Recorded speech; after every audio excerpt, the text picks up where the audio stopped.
Our next testifier is Bill Imandt, President, Court Officers Benevolent Association of Nassau County. I can't speak. That's good, Mayor. That's a mouthful, right? And up next is Bill Dobbins from the Suffolk County Court Employees Association. That was Pamela. And Bill is now. As you've been here for about 11 hours, so have I, and now, of course, I have dry mouth, so if you indulge with me just for a minute. Thank you. Thank you. Welcome. Thank you very much, Madam Chairperson.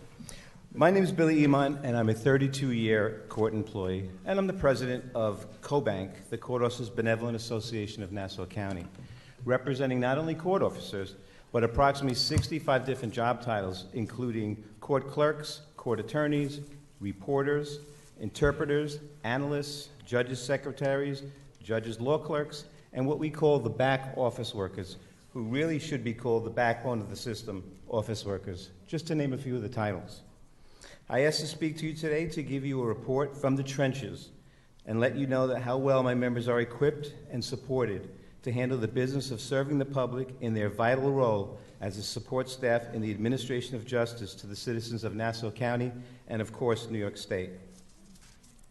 My message to you is, we're just barely holding on for over 7 years. With layoffs and an attrition-based budget, that being when someone retires, no one's hired to replace them, and the responsibilities of their job are spread out to the remaining workforce.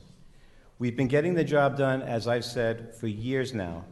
In my bargaining unit, COBANC, we have 20% less workers than 7 years ago, and we're still getting the job done. We have been spread thin, working harder than ever, without a decent compensation package offer to any of the court unions. In fact, we've been offered the worst compensation package of any municipality in New York State that I know of, and that's after taking 20% layoffs. Over the past 5 years, inflation has increased by almost exactly 10%. Ours and all court union workers' compensation package has been 0, 0, 0, 2% and 2%, or 4% for those same 5 years, and again with 20% less workers, and the job is still getting done. In 2011, when our contract expired, the state was just beginning to come out of the worst period of worldwide recession, and when it came time to discuss a new contract, we knew that would be probably less than we deserved, and we understood it. Working with no contract and the prospects of zero compensation, we forged on, still getting the job done. Even after desk became vacant and more work was put on our desks, again, we understood. We are extremely professional and prideful, and our work ethic wouldn't allow us to have work backlog or to slide the window closed at exactly 5 o'clock, leaving members of the public to go home and try again tomorrow because the members weren't getting compensated past that time. Many of my members, unsanctioned by their union, are actually coming in earlier, working through all or part of their lunch hour and leaving well after 5 o'clock, off the clock. There was and is virtually no overtime, and my members, and I say God love them, refused to let that demoralizing condition affect their work product. They were and are doing this to make it work until the cavalry comes to the rescue. Well, it's been 5 years since we had a contract, and it's time. We cannot hold our breath underwater for too much longer. Sick leave usage is up, disciplines are up, grievances are up, and morale is way down. Senator Savino said at Justice DeFiore's confirmation hearings not to be afraid to ask for more money for the budget, and said we want to help. Committee members, we need your help. I'm hoping you can help now because COBANC is at the impasse stage of negotiations with the Office of Court Administration, and unless something changes dramatically, we will be back to you in Albany to settle our contract. We don't have binding arbitration, as do many of our police and peace sister and brother officer organizations, and our remedy to resolving our contract when all else fails is you here in Albany. It doesn't have to come to that. Being that the court system had 3 flat budgets, or 0% increases, while the governor was calling for a 2% cap, we feel that this vital segment of society, the court system, is owed more than 2.4% increase it's now asking for. As you know, the courts are not a discretionary agency. We are included in the U.S. and the New York State Constitution as an absolute right that society is entitled to, an important part of life, liberty, and the pursuit of happiness. How would we function if the criminal courts didn't have funding to complete their task? There'd be a real potential for anarchy. Wouldn't society soon be crippled if, due to lack of funding, there were not enough court workers and judges on staff to interpret and enforce contracts? They wouldn't be worth the paper they're written on. What about the havoc that would rain down if our matrimonial courts were not funded to the point where there could be swift resolution to one of the more volatile divisions of what the court system handles? Over the past half a decade, our courts have been funded at an average of approximately 1.4% when the governor has capped everybody else at 2%. And by the way, that's again with 20% layoffs and still getting the job done. It's time to put the proper amount needed back into the system. I not only ask you to grant the requested 2.4% increase, but to determine how much funding the court actually needs to get back on its feet, be it 3%, 4%, or whatever is needed to properly serve the citizens of New York State. During contract negotiations, we were told that the Office of Court Administration had no money at all to increase the compensation for a respectable, somewhat close to cost of living offer, so we started digging to see how the budget was spent.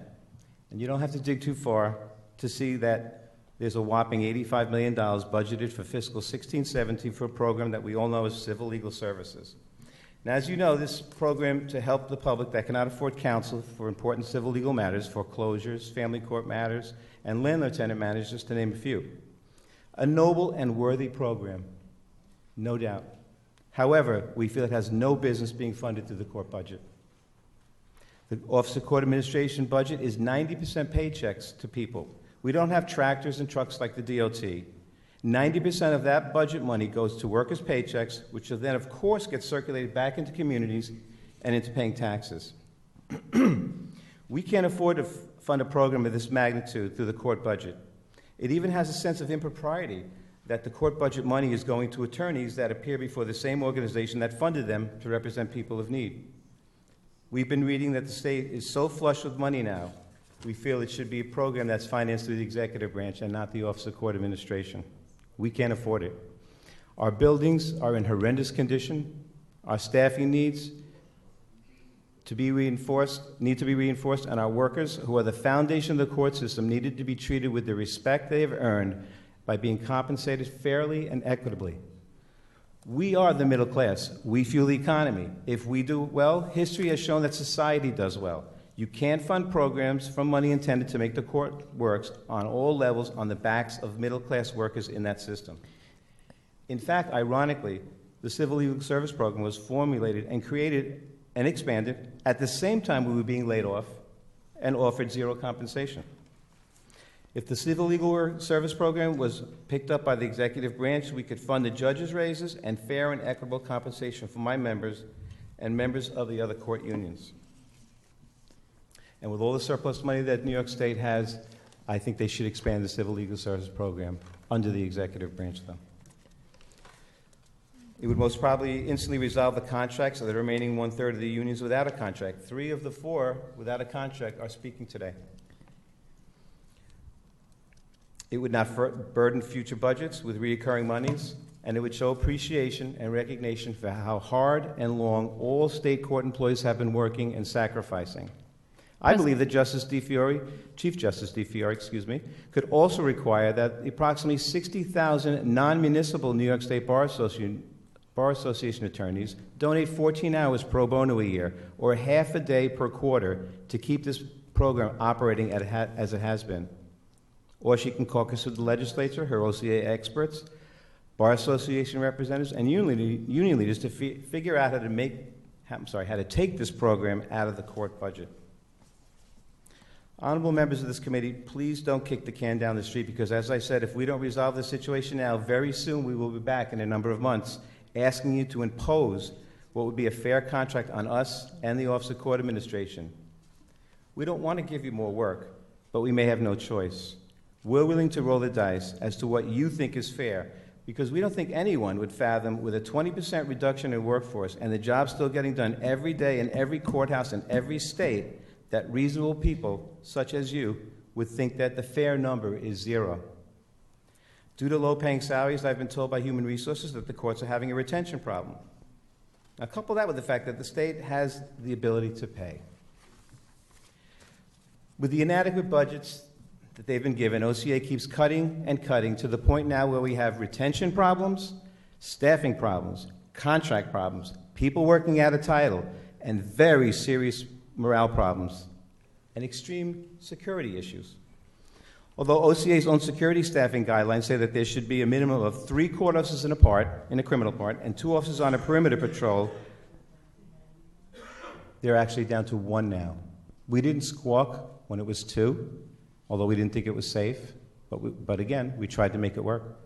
Thank you for that testimony, and we appreciate it, President Imandt, and we would like for you to keep in touch with us and let us know how things are going. You heard a lot of concern today from legislative members about the court system and making sure that they're adequately staffed and up to speed. So I think you have a lot of people here who are concerned about the courts and appreciate the jobs that you do, especially in difficult circumstances. That's what it sounds like. Do we have any members who have any questions? Okay. Yeah, we're so late. Thank you. Yeah. So thank you very much. And then, did you have anything else that you wanted to Well, add? I just did say that, Because we do have your testimony in writing, so. right. We're- Well, I just want to say that I'm the president of COBANC once again, and we're the proud members of the court system. Thank you very much for We your time. I appreciate you appreciate so it. much, and we appreciate you being here. Thank you. Would reminder speak.